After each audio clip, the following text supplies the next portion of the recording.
Our News is brought to you by Alive. Believe in best.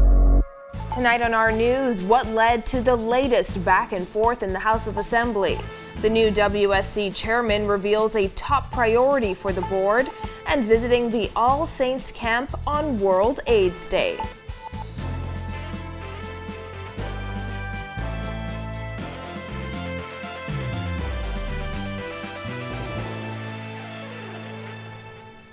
Welcome to Our News, and thanks for joining us. I'm Christina Dragovich. Topping news tonight, another heated back and forth erupting in the House of Assembly as Acting Prime Minister Glenys Hannah Martin slammed former House Speaker Halson Moultrie for the way she was treated in Parliament under the former administration. She also defended Speaker Patricia DeVoe and accused the opposition of being hypocritical. Jasmine Brown reports. Hannah Martin did not hold back as she called the former speaker's behavior egregious, noting that she was even banned from using the words straw market in the House of Assembly. That was one of the worst experiences I've ever had in this parliament because I could not speak. I was treated differently. I was oppressed. Hannah Martin was responding to comments made by Marco City MP Michael Pintard, who said all members of Parliament should be treated with respect. She told Pintard that when he sat as a member of the governing party, they spent a whole day on a debate to name her. When the speaker called people powder puff, attacked the wives of members, and the most egregious language and assault and attacks, but you didn't think that it rose to that level. So I'm shocked that you see anything that happened in this parliament post-September 2021 that makes you so uncomfortable. But all of a sudden now you take some righteous positioning on positions taken by the speaker. And the only point being made is there appears to be a level of hypocrisy. Before Pintard and Hannah Martin went head-to-head, he and Elizabeth MP JoBeth Colby Davis had a brief back and forth. DeVoe said she was ashamed of the way members from both sides behaved during the debate. After one of her comments, a member of the opposition accused DeVoe of talking to them as if they were children. Colby Davis says it was interesting that those in opposition who were all members of Parliament when Moultrie was Speaker did not defend Hannah Martin at the time. I'm here to support you. As a woman, I'm proud of you. I'm proud of you in your role as a leader of this House. And I recall another person that sat in that seat and the way they treated and spoke to a female member representative who now sits today as acting PM. And what was interesting is, we look across the room, everyone opposite me was present. I did not see the fight that I saw against you. Pintard, however, accused Colby Davis of making the issue about gender. The member for Angliston is a valiant warrior who in every instance she felt as if she was being aggrieved, took a firm position, and I applaud that. I think the member knows very well what my position is. What I am concerned about is the attempt to give the impression that the protection that, Madam Speaker, that you deserve from anyone seeking to disparage you, we support. Reporting for Our News, I'm Jasmine Brown. And the new chairman of the Water and Sewage Corporation revealing that getting to the bottom of a matter that made headlines before the election will be a top priority for the board. Officials also revealed that a former WSC employee who was placed on leave prior to the election will serve as a consultant to the board. Berthany McDermott has the details. Works and Utilities Minister Alfred Sears announcing the new board appointments during a press conference late this afternoon. Chairman Sylvanus Petty also revealed that North Abaco MP and former WSC employee Kirk Cornish will serve as consultant to the board. Yes, he'll be a consultant. Anyone who has any ideas, you're a Bahamian, you're a part of the public, Bahamian public, we encourage, or you can come call us. Before he was nominated as a PLP candidate, Cornish was placed on administrative leave without pay. He had previously served as a senior serviceman in the Abaco district. Meanwhile, new board members include New Covenant Baptist Church Senior Pastor Trajane Jadort, the Island School Chief Financial Officer Keel Isaacs, business owner and sports consultant Alvin Sargent, and Brent Ferguson. Now, the WSC chairman says topping their list of things to tackle will be looking into contract allegations made against former WSC executive chairman Adrian Gibson. Most definitely, it would be a priority.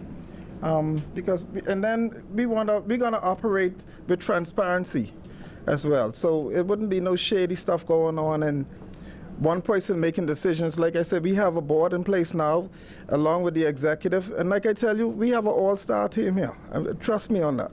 The board will review the affairs historically and also currently, and will determine, as a board, as the law requires, the conduct of the corporation. Petty also responded to claims of victimization in a recent promotion exercise within the corporation. He says the correct process was followed. We didn't have a promotional exercise, but it was the board decided on all promotions.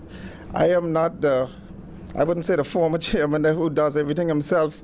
I have executive members, and then now I have a board. So, yeah, and then we met with the Mr. Woods. So everything, we went through the executive boards with the promotion, so there was no victimization. As the new board gets to work, Sayers stressed the need for portable water throughout the Bahamas. Reporting for Our News, I'm Berthany McDermott.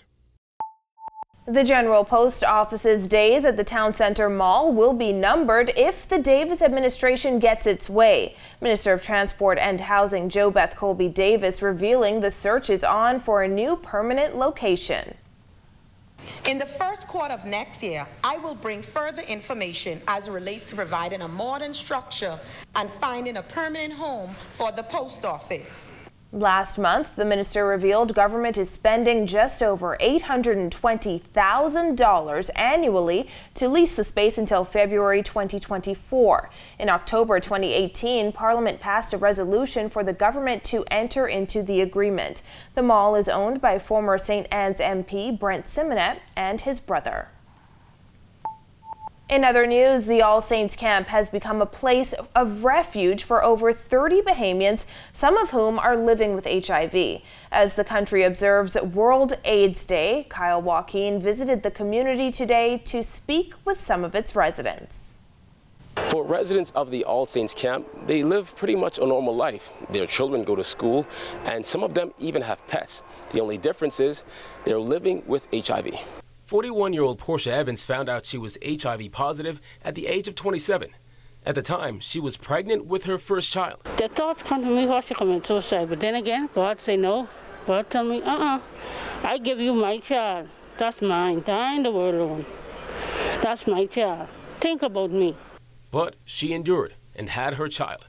She said at that point, living in Baintown, she wasn't in the best financial position either. From a child growing up, it wasn't easy for me, and how I brought up, I can only say God is good. The small area is home to dozens of people living with HIV and some others who just stumbled upon a hard time. In the camp, life for them is similar to your average community. The only difference is there's a bit more care and caution. Their garbage collected in red biohazard bins. I have my son. He died. He said he died. I mean, I know why he died because I'm the one and I cannot go to the funeral because he had old me. Betty Smith found out she was HIV positive after a checkup at the doctor while living on Abaco in 2002. And I went to the doctor and they tested me, which I really didn't know what was going on. And when they told me that you has it, I said, no, man, it couldn't be because I was an honest woman. Nearly 2 decades later, she says she feels as though she doesn't even have the virus as she lives life normally. At the end of 2020, there were an estimated 4,700 Bahamians living with HIV. Since 2011, health officials have noticed a decrease of 53% in new infections, a step in the right direction, but still a long way to go. At the All Saints Camp, Assistant Administrator Keishla Forbes says they try to make residents feel as comfortable as possible. Now, the set that are on the top of the hill, they are HIV, but the ones down in the valley, we took them in from goodness of our hearts, because everybody don't have nowhere to go, and we can't just, if people come and ask for home, just to leave them out there like that. So we try our best to accommodate as much as we can. 25-year-old Carlos says he doesn't have HIV, but he's been living here all his life. I ain't got nowhere to go because I born inside there. My mom gone, my father died. Because I need my mom passport and my daddy passport. Despite being in situations they would not prefer, there is one thing all of the people staying at the camp have in common. There is a spirit of gratitude. Life is wonderful to me here. It's just like my family. They are my family, my friends, whatever. They are my people. For Our News, I'm Kyle Joaquin. Thanks, Kyle. Clear conditions tonight. Greg Thompson is in the Weather Center. Thanks, Christina. Welcome, everybody, for your first look at weather on this beautiful Wednesday evening. Temperatures a little warmer this evening, in the mid-70s, 75 outside our studios right now. Partly to mostly clear skies. Winds out of the east-southeast at 6 miles per hour, and your feels-like temperature at 74 degrees. Satellite view around the area, nothing really to talk about. That ridge of high pressure remains in charge. Frontal boundary that was across our area is now pulled towards the east and away from us. We will continue to enjoy some very nice weather as this ridge remains entrenched across us for the next several days. That's your first look at weather. Your extended forecast is still to come. Still to come, a PLP MP addresses citizenship speculation and a countdown to Christmas. Stay with us. Welcome to our news and thanks for joining us. Topping news tonight. COVID-19 remains a serious threat. Coronavirus COVID-19 has disrupted our economy, tourism industry, educational system, and put our healthcare facilities and professionals on high alert. Are you prepared? Do you have all the facts? Stay tuned to this network for the very latest news and information on this global pandemic.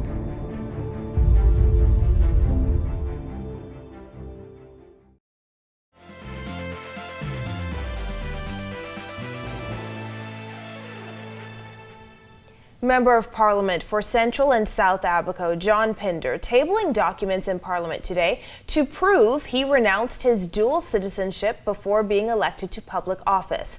Pinder, who had citizenship in the Bahamas and the United States, tabled a certificate of loss of nationality from the U.S. According to the document, he renounced his U.S. nationality in the presence of a consular office of the U.S. Embassy in Nassau on July 20th, 2021. The stamp of approval was dated July 29th. I will tell you this, I have never thought myself of anything more than a Bahamian. Immediately after ratification, as PLP Central and South Abaco standard bearer, I started and then completed the process to renunciate my other citizenship. I tabled the document and show it was approved July 29th, 2021. According to the Constitution, no person shall be qualified to be elected as a member of the House who is a citizen of a country other than the Bahamas, having become such a citizen voluntarily. And $130,000 has been budgeted for virtual junkanoo competitions on the Family Islands, according to Culture Minister Mario Boleg, who says the virtual competitions will kick off early next year.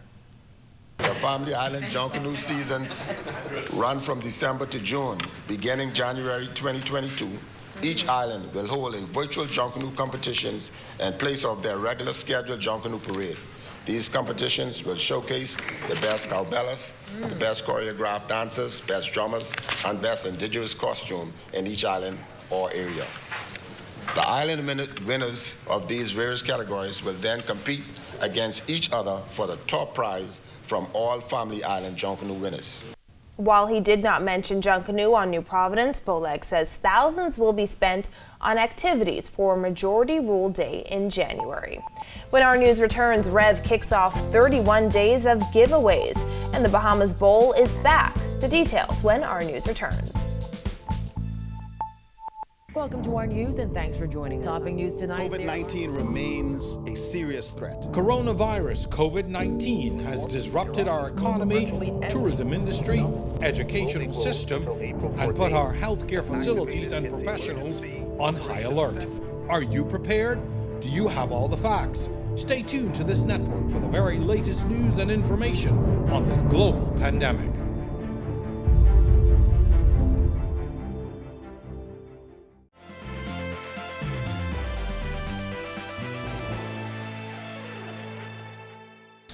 This is our news. Welcome back.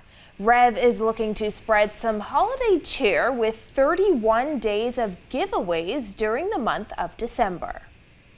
And then we'll also be giving prizes such as paying off your rent, paying off your mortgage, giving you an electricity bill, making your home a smart home by providing you with Amazon Alexa items and your doorbell. So it's a lot of things we'll be giving away this Christmas. And it's all part of our $250K giveaway campaign.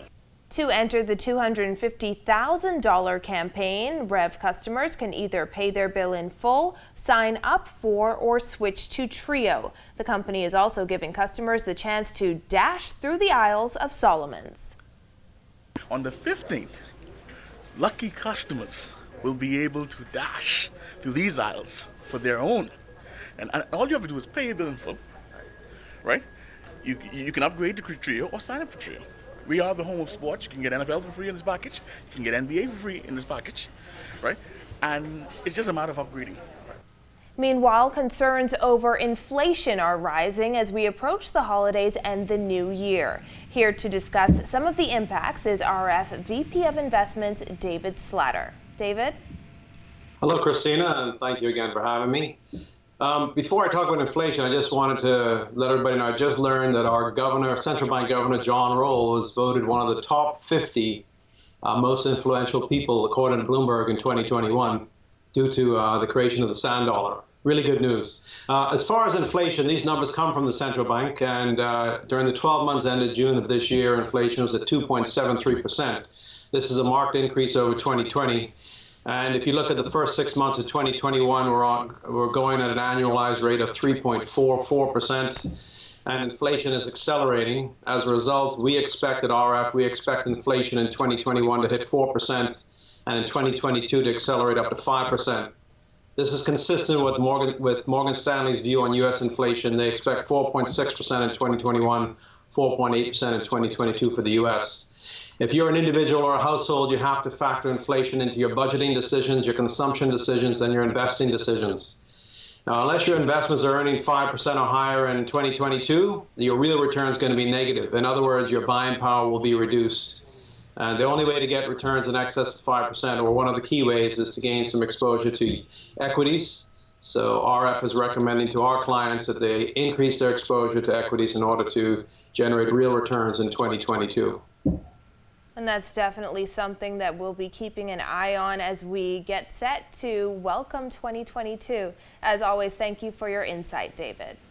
Thank you, Christina. In other news, the Bahamas Bowl makes its return. Marcellus Hall has the latest tonight in sports. All right, thanks a lot and welcome to our sports, everybody. I'm Marcellus Hall. They're back. That's right. College football is back here in New Providence. It'll be coming your way later on this month. For more details, let's take a look. Well, after on hiatus due to COVID-19, the Bahamas Bowl is back once again. The event, which will be aired on ESPN, will take place on December 17th here in New Providence at the Thomas A. Robinson Stadium. Chris Pica, the public relations man for the bowl game, pleased to be back home, as he calls it. This certainly is a welcome home for us at the Bahamas Bowl. We're proud to be back at the longest running international bowl game in college football history, and we'll make history once again. For the second time, we begin bowl season. We are the first game out of the blocks for bowl season, so all eyes will be on the Bahamas on December 17th. Meanwhile, Minister of Youth, Sports and Culture, the Honorable Mario Boleg, on hand for the occasion, saying that it could not be very long before U.S. football will be in Bahamian high schools. My ministry is working along with the Ministry of Education to somehow in the future to hope to implement American football in the high school system. Reason being, in other disciplines, there are 12, 15 persons on a team. If we can get a discipline like American football in high school, you can see a team member made up of about 60 to 70 players. You can imagine the impact on taking those kids from being idle and now being involved in a positive environment which will deter them from the life of crime. Buddy Hield, Sacramento Kings in action last night at home taking on the LA Lakers. Not so long ago, it was the Kings winning in overtime to beat the Lakers, looking to make it the double and see if they can get it done. Lakers without LeBron James, that would apparently not be a factor. They go ahead and win this one, 117-92. How about our guy, Buddy Hield? He played last night, 32 minutes on the floor, had a slow night offensively, 5 points, 2 rebounds, 5 assists. And as we said, the Kings do take the loss there, 117-92. Meanwhile, shifting over to DeAndre Ayton and the Phoenix Suns. Man, they have talk about being red hot. Going for win number 17 in a row up against the other team in the West that have been really hot. That'd be the Golden State Warriors. Phoenix, without Devin Booker, who goes down early, they still managed to come back and win this game 104-96. 17 in a row now for Phoenix and DeAndre Ayton. Speaking of DeAndre, he had himself a good night. How about DeAndre? 34 minutes on the floor, 24 points, 11 rebounds, 2 assists, 2 blocks, and a steal. Suns continue their red-hot ways. They improve now with another victory as they go now to 18-3. They are first in the Western Conference. And there it is. You look at sports here on this Hump Day Wednesday. I'm Marcellus Hall. Back to you. Thanks, Marcellus. Still ahead, how you can cash in this holiday season. Find out more after this. Welcome to our news and thanks for joining us. Topping news tonight. COVID-19 remains a serious threat. Coronavirus COVID-19 has disrupted our economy, tourism industry, educational system, and put our healthcare facilities and professionals on high alert. Are you prepared? Do you have all the facts? Stay tuned to this network for the very latest news and information on this global pandemic.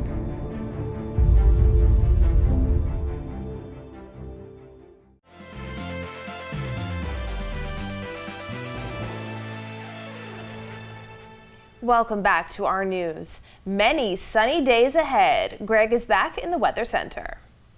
Thanks again, Christina. Welcome back, everybody, for your second look at weather. That ridge of high pressure remains entrenched across the area. It's going to continue to provide us with beautiful weather over the next couple of days. Frontal boundary that was affecting the southeast Bahamas is pulled well towards the east. Most of the showers out in the open Atlantic. Another system across the southeastern United States that will pass to the north of us, shouldn't really affect us. And then another ridge of high pressure in the Gulf of Mexico will move across us. So continued beautiful weather up until the weekend. Boating forecast for all areas tonight through tomorrow. Your winds will be out of the northeast to east at 10 to 15 knots. They will fall light and variable at times. Seas will be running 2 to 4 feet over the ocean. Tide is presently high. Will be low at 11:09 tonight. Here's a look now at your national forecast.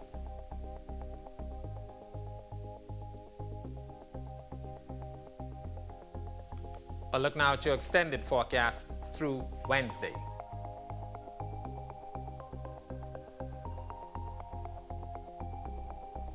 Pleasant weather expected for the next couple of days. Do get out and enjoy it. Back to you, Christina. Thanks, Greg. Well, it's beginning to look a lot like Christmas over at the Nassau Guardian and Star 106, which launched 21 days of giveaways and over $10,000 in prizes. We caught up with the first winners who walked away with something sweet. I will be drinking some of them while I'm watching the television that I won during Coca-Cola's first major giveaway. Who is responsible of rich items for the Christmas holidays? And it just so happens I was responsible for desserts this year. So I'm out of the race, guys.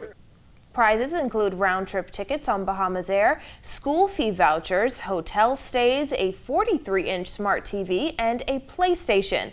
Star 106 program director Tony Williams urges readers to read and listen to win.